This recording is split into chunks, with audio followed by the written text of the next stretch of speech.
blowing up boxes. This was suggested for me, so I got it. Yeah. And I realized they were rare, so I'll never sell it. I'd use it for my baritone.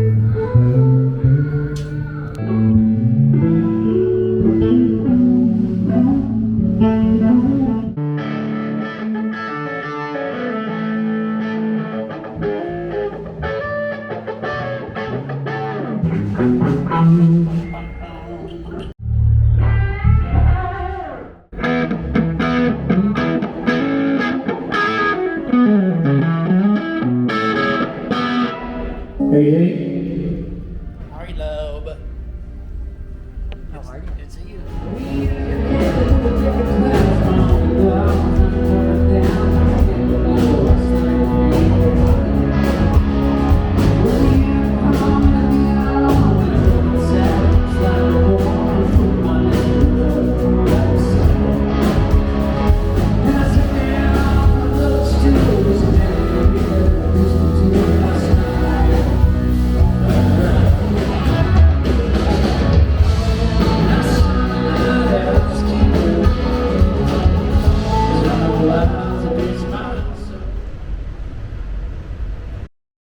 Look at us. I know. Back here. Yeah, it's kind of crazy. I know, right? The first time that I found myself running in circles with you is actually so long ago. And matter of fact, it was a point in time, I think, in history that I'm glad you're here because you're a perfect person to talk about this.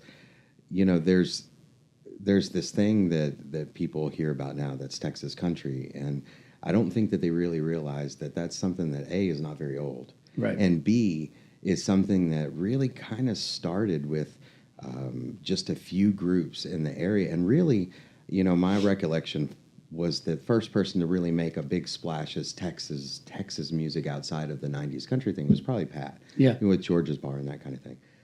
But a lot of people don't realize that what everybody is influenced now, the bands that come on the stage at Billy Bob's every weekend now, are all influenced by what we called red dirt back in the day. Mm. And that all started with you, and it started with Stoney, and it started with Jason, and all the other guys that ultimately kind of bled down into the DFW area and then later on into Austin, San Marcos, and really changed the landscape of what kind of music was coming out of Texas at that time and what we called country. Mm-hmm.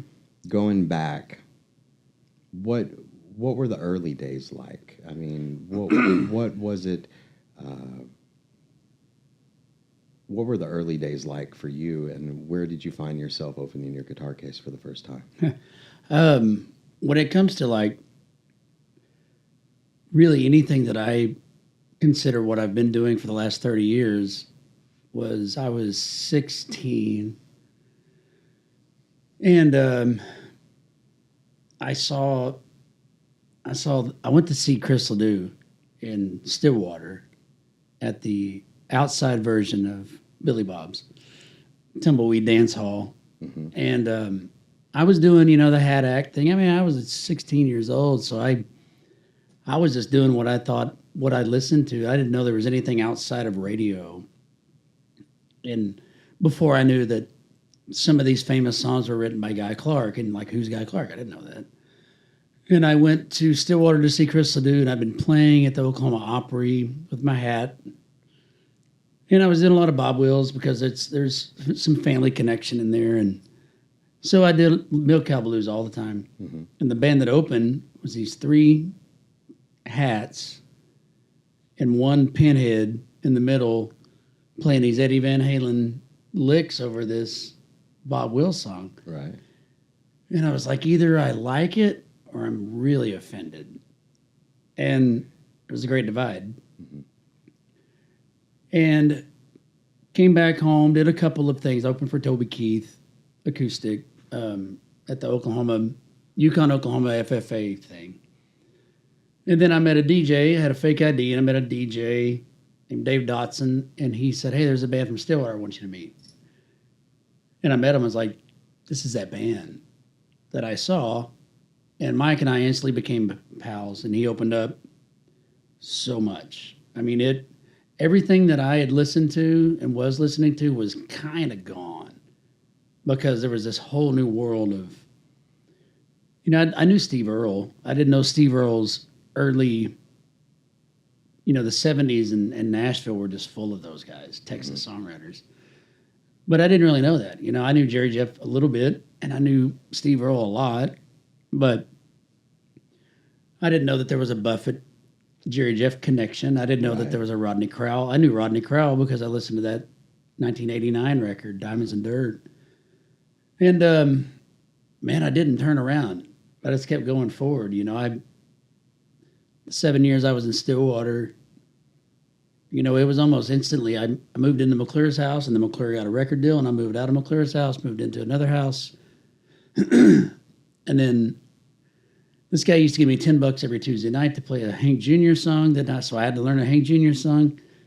And then I asked the guy one night why he gave me $10, and he's like, "Well, it's one of my favorite songs to play." And his name was Jason Ball, and still is Jason Ball, and he hasn't changed it.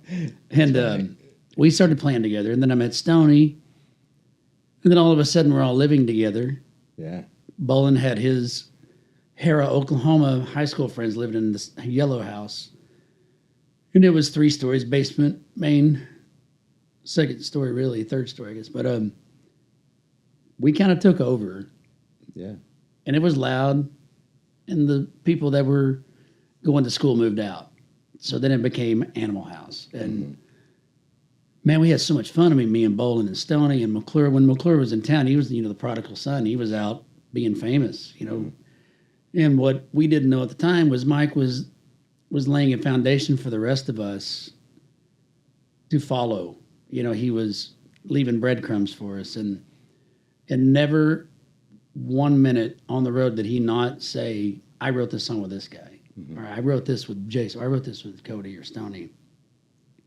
So he was helping us out, and he still is, and it's been 31 years later, and that's where I found myself. I mean, in the beginning, it was all top 40 country because that's all I knew. I'm from Yukon, so that's where Garth's from. So, I mean, it was just a natural, he was the Pied Piper, so I was doing it. And then I realized this is not really what I want to do. I was listening to The Who and Van Halen because my sister did. And then, bless you. And so once the grunge movement happened, that's when my parents split. So that's when everything came together. Like, you can write like Merle Haggard and play like Pearl Jam. Right. And then and that road took me to Stillwater. Yeah. Thinking about those days, lots of people to think of. I'm going to name a few names, and I just want you to give me your first thoughts. Tom Skinner. Tom Skinner. Yeah. Uncle Tom. I met him when I was 17, and he had heard me play a song by Steve Earle. And it was one of the 70s Steve Earles that nobody really knew. I knew it because Robert Earl Keen just recorded it. And I found out who Robert was through McClure. But Skinner got me up at the farm, which was exactly what you think it is. It wasn't a working farm. It was just a hippie community compound. They had music on Sundays and people living there all the time that didn't actually live there. I was one of them for a minute. And Tom got me up to sing. And still, the most nervous I've ever been, still. We've had some really cool things happen, and that's still the one. And then a week later, I was sitting outside waiting for him to get to this place called the Bullpen. And he came out, he's like, "What are you doing here?" I was like, "Well, I wonder if you could get me in." And he goes, "Well, I mean, it's a free show." I was like, "Well, I know, but I can't get in." He goes, "Why can't you get in?" It's like, "Well, I'm 17. He goes, "I didn't know you were 17. I thought you were like 23, 24. I was like, "Yeah, I get that a lot." But he goes, "Well, here's my guitar. Take it in there, tune it up. Take it in there, tune it up, sound check for me, and tell him I'm your Uncle Tom." It's like, okay. Yeah. And I stayed all night long. I didn't drink. I didn't go over any line because I just sit there, and if he needed something, I brought it to him. And I was that really got me in the door. to all the Stillwater, because there was a generation before the Great Divide in Ragweed. It was Tom and Bob and the Red Dirt Rangers, and that really got me in the door. And that's when Tom told all the rest of the guys, I think this next generation of kids are going to be all right. Yeah, yeah. But he was a mountain, especially when it comes to the Red Dirt scene. All roads lead to him. And he taught all of us how to be nice, how to share music, how to champion others, and how to walk away when you need to walk away. Yeah. There was an enduring quality about him that preceded him in the way of reputation. I personally never spent a lot of time with him. I did get a chance to meet him, but I never had the chance to really, experience the type of Tom that you're talking about now and who he was. But I know, and that always seemed magical how endeared he was to everyone. It was he regardless of whether it was directly or not, somehow for everyone he left a mark, and that's pretty crazy. How many people can do that? Right. Yeah, my one of my favorite things to tell about Tom is him and his brothers were in Santa Fe, the band Santa Fe, and that was Garth Brooks and Santa Fe. And I still have a VHS tape of Garth at Willie's Saloon with his mustache and his ball cap. It's in my safe because it's what a VHS tape somebody gave me of his farewell night. Well, he left and he went to Nashville to get the band a gig, a record deal. And when he came back, they said, no band. We'll get you a band. And he told the Skinner brothers, there was three brothers. He told them that, this is what it was. And Tom's like, cool. And a lot of people are like, why aren't you mad? He goes, he's one of the best entertainers and songwriters I met. Why would I hold him back? They want somebody else and they have plans for him and he's willing to do it. So why I have to do nothing but cheer the guy on? Yeah. And a lot of people would be mad, but he was like, go get him, kid. That's who he was. Okay. So here's another one for you. Scott Copeland. Scott Copeland, I met him through McClure, and the first couple of times was extremely wild. And I don't really have a whole lot more to say than this one story. He goes, I heard you have anxiety attacks. I said, I do. And he goes, how do you get over them? It's like, well, I know what causes them. It's the shit that I'm putting in my body in the hours that I'm awake, but this was the time we were doing 250 shows a year.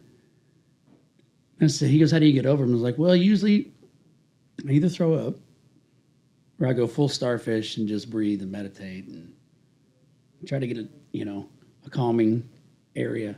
What do you do? And he goes, shit, man, last time I had one, I tore my house up with a 9-iron. Like, it's like we're completely different, buddy. Yeah. No, Scott's, so I asked you about Lighthouse Keeper.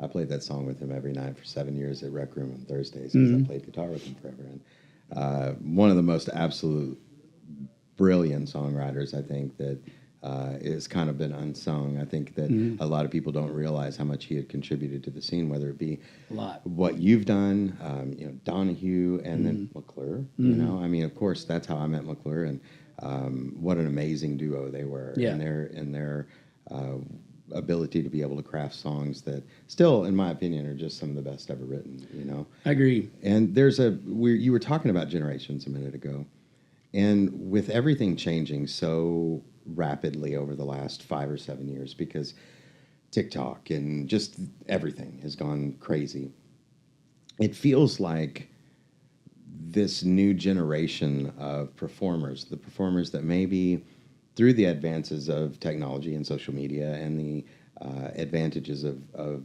mass exposure very easily, have had the opportunity to go from zero to hero really, really fast. If you were going to, being an OG, if you were going to provide any wisdom to that particular group of musicians, because I see them here a lot, and a lot of times it's the ones that I don't recognize their names because generationally it's a little bit below me. But for whatever reason, and usually it's because they're really good, you have these kids that just sell these places out. And now there's the advent of TikTok has allowed what are usually virtually unknowns to achieve mass exposure really quick and get to this level. Is there any words of warning or caution or advice that you would give that generation based on your experiences from your generation? I feel like, the whole, I don't understand the whole TikTok thing. And it makes me feel 1,000 years old. But Ray Wiley told me when I was young to write, excuse me, man. You're all right, brother. Ray told me when I was young to write as much as you can. He goes, when you start having kids, and you start getting older and you get busier, then you're not going to write as much because you're concerned more about your family and other, like you get to a responsible part in your life. You have to be responsible. You can't just shoot the lights out every night. And I took that advice and I wrote a bunch of songs, like 16 records worth when I was young. And now I can keep doing them and, and release a single every now and then and feel comfortable with that. But I would say to those people, as shiny and pretty as it look, don't let anybody have anything to do with your artistic part. You write the songs, you sing the songs. Their job is another job. Don't let them have any piece of your pie. I mean, this is 100%. If you wrote the song, then that's your song. And nobody else deserves to have anything from that. Never sell your publishing. I was told that a long time ago. And I've had so many offers, and it's like, my cold dead hands, buddy. I mean, that's my property. Yeah, well, it's your art. Yeah, it's the one thing that you're selling, and you are selling something. I mean, this is a business, and it is what we have to do. Mm-hmm. Thank you. But in the grand scheme of things,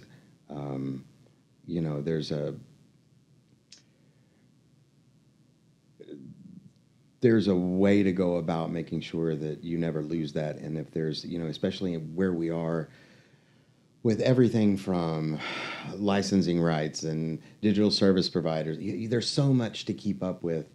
To give anything away, it's just not worth it, Man, I think 20 years ago, signing a record deal was a great thing. I think, we signed one. Ragweed's been split for almost 15 years before we said we're going to do it again. And I had to go back and re-record one of my records because I didn't own those masters. Like, how is that possible? Right. I know we read everything and we knew what we were getting into, but we didn't know all of it. And for me, I had to call Universal and say, hey, I want one of those box sets that you put together. They call it the box of weed.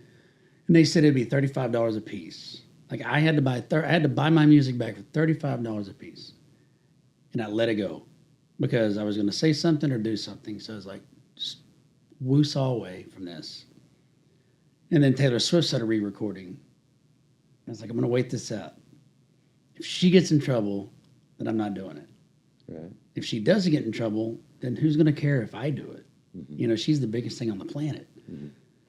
So thanks to her, I got to go back and redo that. Of course, it wasn't with Ragweed. It was with Departed and my kids. But I got to do those songs differently. Mm-hmm. And it was fun to do it. But recently, I got the news that there's a 95% chance that we get all our shit back. That's great. And honestly, I think it's because we didn't pester. And then finally somebody stepped in over there at Universal that is a nice person to let us be able to negotiate. And it's like, it hasn't happened yet, so I can't celebrate. But just to one day wake up and you don't have control of your music, And I think that's my advice to the younger folks is be sure you have a good manager that's not skimming. Be sure they're watching out for you because in this business, a lot of people don't. Always remember that they came to you. Mm-hmm. Always remember that your song made them go, hey, we can make a lot of money off of that. And that's all they care about, and they're not, I'm not saying all of them, but I guarantee it, somebody listens to a song like Ty Myers and goes, "Hi Ty," him and my kids are friends, but he, somebody didn't hear a song to him. It's like, well, I just can't wait to make sure that kid and his family are taken care of for the rest of their lives. Right. They don't, Right. They don't think that way. They're like, how much money can we make off this guy? And I just want those guys to be careful, because we could have got screwed, but we didn't get screwed. It could have been a lot worse. There were records that we were going to put out, and they said they would shelve, so we just said, nope, we're not even going to. If we give it to them, and they shelve it, and we can't release a record because that's still under the contract of Universal South. So we dodged bullets on that, and which really became two of the Departed records because I was a free agent. But I just say be careful. I went to see Eddie Vedder about 15 years ago, and he said, you don't need a record label. You need friends and YouTube. Yeah. And people. How smart. But it is, and he's always fought the system, and you can do it your way. Yeah. And you have to be nice while you're doing it, too. That being kind is definitely going to get you further down the road than being a dick to people. Yeah. So I looked outside the other days. I saw some pigs flying. There was there was this real fiery place that had ice, and somebody told me that Cross Canadian Ragweed was. I'm joking. No, really, this whole thing has been really so fun to watch because, Cross Canadian Ragweed forever was the thing. You guys really are part of what is the genesis of everything. Everybody's benefiting from right now. And there shouldn't be, you deserve that credit because if you rewind back those years, the same thing that we're seeing now with, say, like the Zach Bryans and the Tyler Childers and this wave of music that's hitting people, you guys did that, but you did it without the technology. You did it without TikTok. Yeah. You rolled over everyone, and there was absolutely no doubt that you were the biggest thing on earth at some point. And so now that, a lot of work, but all that work came to an end, right? Yeah. No doubt that affected you in ways that, probably are much longer than this conversation could be going. But obviously that affected you, but things have turned around. The past is the past. You guys are moving forward. What do you see on the horizon with Cross Canadian Ragweed? This is such a big thing that you guys are about to do. Let's just start there. What do you hope for in this whole new run of shows? And I really hope, talking about people benefiting, like when we started doing the merch, I wanted the people that did the original designs to come in. Come in, I saw that guitar down there. Sorry, ADD kicking in. That's all right. The original artists, we called them to, hey, we would like to print this many amount of the original orange shirts, and then take the rest to Eskimo Joe's printing up in Stillwater. It's like, we would like for you guys to print 20,000 of this shirt. And we would like Uncle Becca to make, do I have one of our hats on today? Nope. Uncle Becca to make, I don't know, 40,000 hats. She's an inappropriate trucker, right? Yeah. Yeah. And we just want people to benefit from it, and the way Stillwater is going, I didn't see us selling half the stadium out. I did not see that. I saw about 19,000 tickets is what I thought. And then it sold, there was 280,000 in the queue. And then night 2 sold out, which wasn't even talked about. And then 3, 4. And that's when my wife and I said, we can help so many people in this community. When it comes to restaurants, the damn Humane Society, they sent us shirts, the ragweed emblem with a dog on it, with headphones, and it said the very good boys from Oklahoma. It's like, this is what I'm talking about. Yeah. I want people to go to Calvin's barn, the beer barn, and buy a case of beer apiece and take it to their hotel or whatever, just so he is taken care of. And I want people to go eat at Eskimo Joe's. I want people to go eat at the Hatch. I want people to go to Flanagan's bar after the shows. I want people to explore Stillwater, and I want that town to make money. It's a great town. There's so much talent out of Oklahoma, but there is so much out of that town. and that town's 50,000 people. Yeah. And there's going to be 183,000 on top of that for a week. Yeah. And more than that because of the crew and stuff. But I just want to help people with this. You know, I got a friend that's a preacher. You know, the organized religion thing's not my thing. That's nothing against God. It's just not my jam. But when Red comes to call, hey, can you help me? I'm trying to help some homeless people, and can you help me? It's like, yes. This is what I was looking for. This is what I wanted.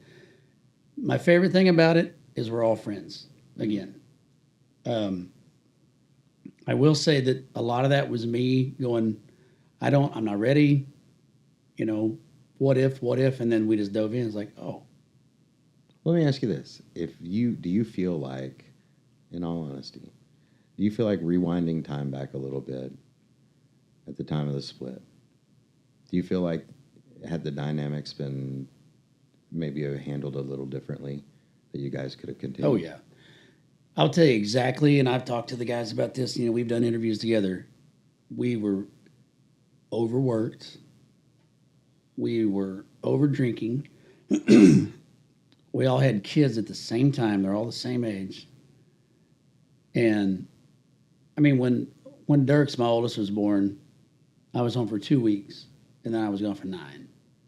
I left my wife at home with a 9-week-old kid, you know, in shots and no sleep. And I'm out on the road, you know, pounding Jägermeister and smoking 8-packs of cigarettes and just having the time of my life and forgetting to call home, you know. Right. And, like, you know, and the other guys were going through it too, you know. And, man, it just turned into, we were beat down. We were overworked and we handled it wrong. But I think we're going to come out better on doing this. I mean, 15 years. I told the guys, if we'd have done this 10 years ago, I don't think it would have worked the way. I think it's very serendipitous how everything has all come together.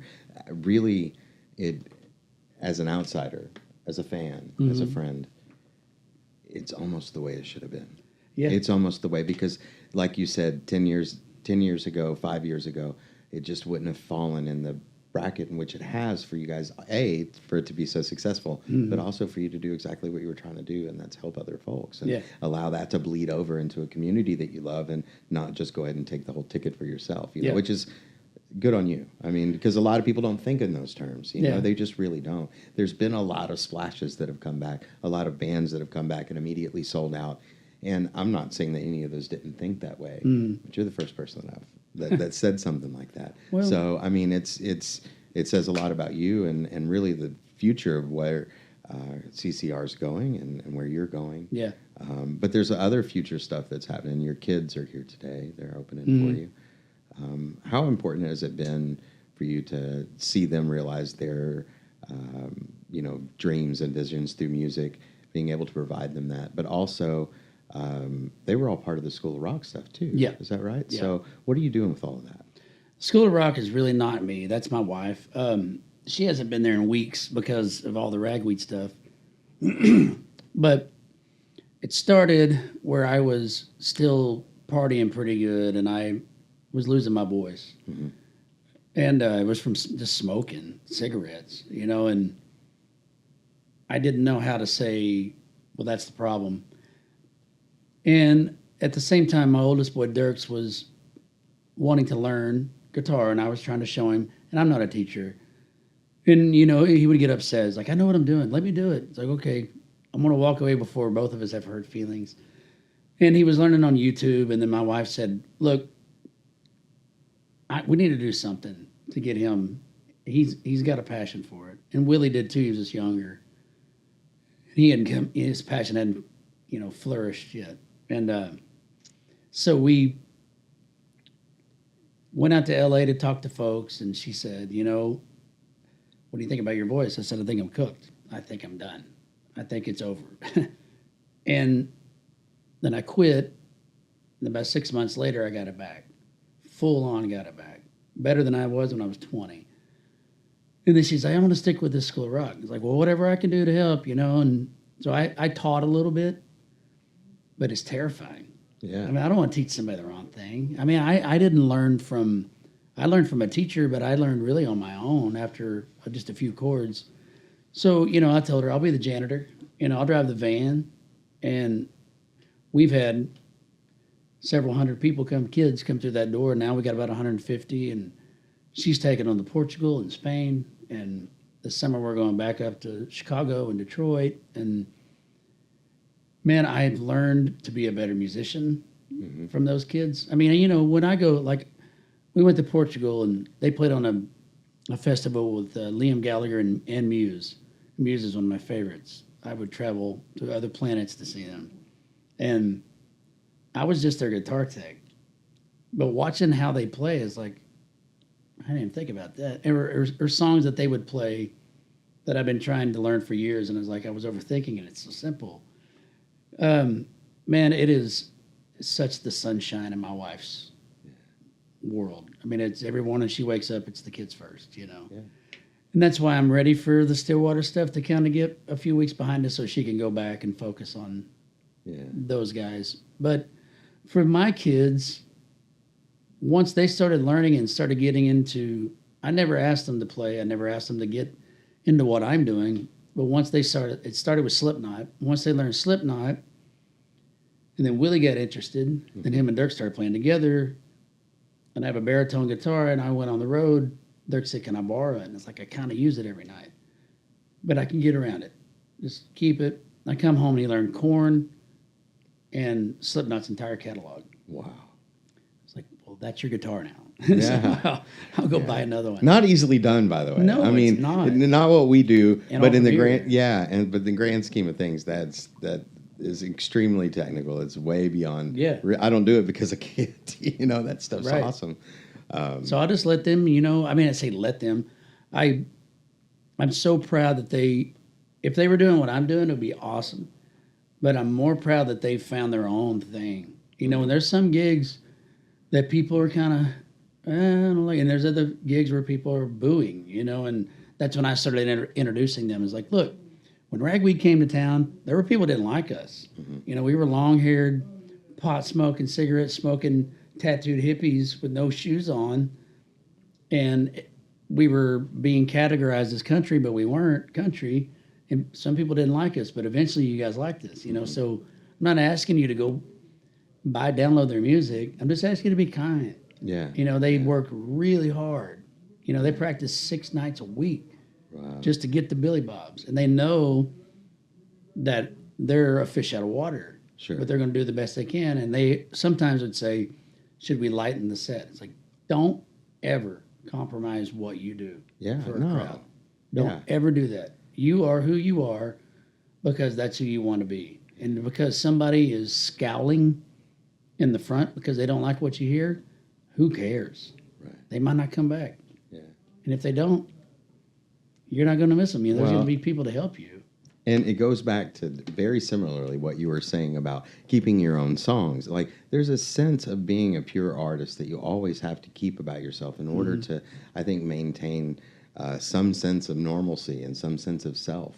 And for them to be able to do what they do regardless of, and the fact that you're teaching them to kind of navigate those waters, because it's a tough business, man. Just be who you are. Yeah, it's the easiest thing to do, really. And, you know, you're talking about what's ahead for Ragweed.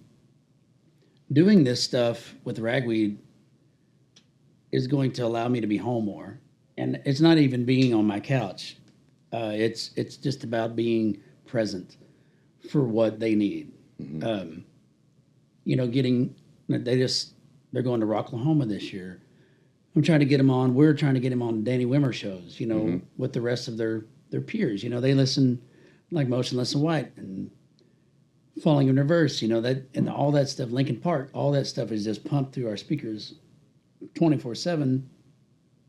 And I want to be able to use what I've done in the past and what I'm about to do to help them, you know, and whether it's they're Nepo babies or not, I'm just want to help them because it's a tough freaking business, you know, and I can go to Danny Wimmer and say, hey, buddy, you know, we did this and I met you here and these are my kids, you know, and they played Rocklahoma and, you know, I haven't done that yet, but I'm going to. Yeah. And Danny puts on wonderful festivals and that's all my kids wants to play that. So I can't do that So, when I'm Danny, on the if road you're for- watching, Yeah. just say no. Remember me, Danny?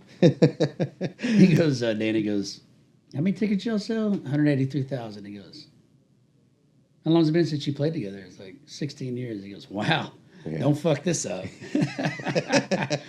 Yeah, well, Thanks, I don't think buddy. you're going to, man. I don't think think it's so. going to be a fantastic thing. And, it's, I knew when you were coming back here that having the opportunity to have this conversation was going to be exciting because the things that you have going right now aren't just crazy and exciting. It really is historical. It's going to be another one of those things that we're talking about in 10 years, that contributed and molded this scene. And, I hope you know how much you've influenced everyone. Really, your name comes up so often. That's awesome. And there's never, ever been a time where I can honestly say that there's been anything other than good things being said. Well, good. I hope I can. Yeah. I mean, I'm lying, of course, but I'm just joking. Hope I can maintain that. Yeah, but in the grand scheme of things, I'm just so excited for you and everybody, the Billy Bob's family, everybody associated just really wants to see you guys just fly as high as possible. I know you're going to. Thanks. We all have a good mindset now, and we approach this with these shows are going to be alcohol free. Yeah. These shows are going to be rehearsed. Even if we have to play 17 times a day to rehearse it, we don't go, that's good enough. Yeah. We have to go, this is. And, we practice here in Fort Worth secretively. We practiced in Fort Worth for a couple months. And the last time was a couple of weeks ago, and we got to the third day, and we're kind of wasting our money. Yeah. Because we have this. We learned 64 songs to spread out amongst 4 days, and then, of course, Waco to spread it there. But we did 64 songs just like the records. There's no Grateful Dead jammies like we used to do because we don't have time for that. We'll have time for that when we come play a club, but we have 90 minutes to 2 hours to just play as many songs as we can. So, man, the good news is it keeps coming, and I hope it doesn't stop. And yeah, it won't, dude. Just keep doing what you're doing. It's so fun to watch it. It really is. And, I'm sure in a year or two we'll be sitting right back here, and you'll be telling me about all the other cool things that's going on. I'm in. You want to play a song or two? Yeah, I didn't bring my guitar. All right, this is called L. I named it after Elle Gorman, who is the lead singer of Waves in April. She was going through a breakup, and she's like my daughter, and she was breaking my heart.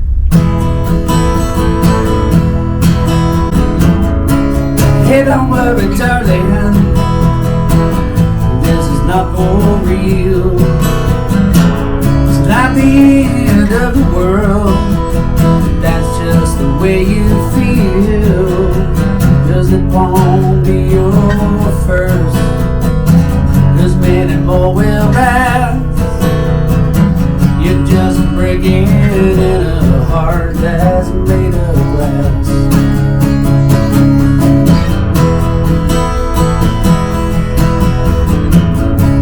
And don't let them tell you that you're the one to blame. You're gonna win and you're gonna lose, 'cause we're all built the same. It won't be your first, many more will last. You're just living with a heart that's made of glass.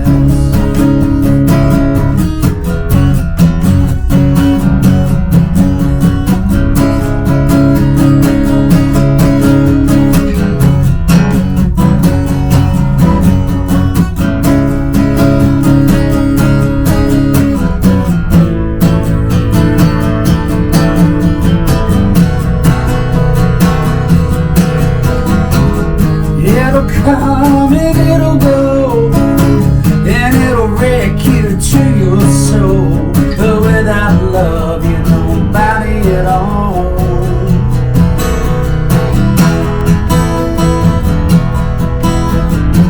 I'd give you my last breath just to see you smile.